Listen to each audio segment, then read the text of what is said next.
Eastleigh Borough Council runs a nutrient offset scheme that allows developers of housing or care or tourism in the area to mitigate the impacts of their development, so they're able to continue to develop without having a negative impact on the fragile marine environment of the Solent.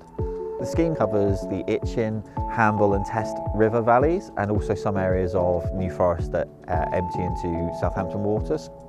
The scheme covers the catchments of the rivers rather than specific locations, so if the developments are in those areas they would have an impact on the Solent in the same area and on the nutrient levels in the seawater in that area.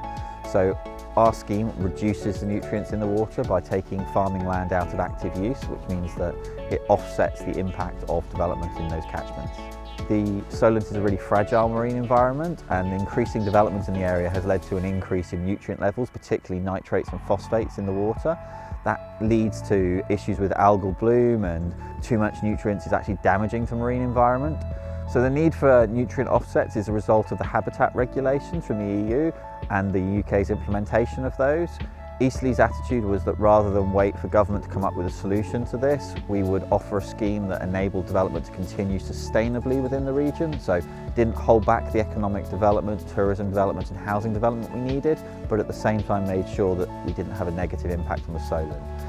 Eastleigh Borough Council has acquired a large amount of farmland in the area that was previously being used and therefore creating nutrient discharge into rivers.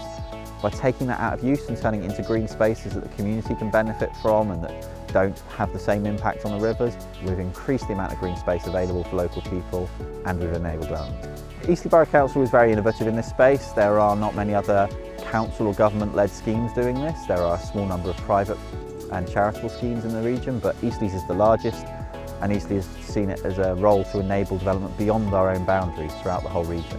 The scheme's been received very well by developers. Already we've enabled many hundreds of new homes to be developed, both in Eastleigh and further afield.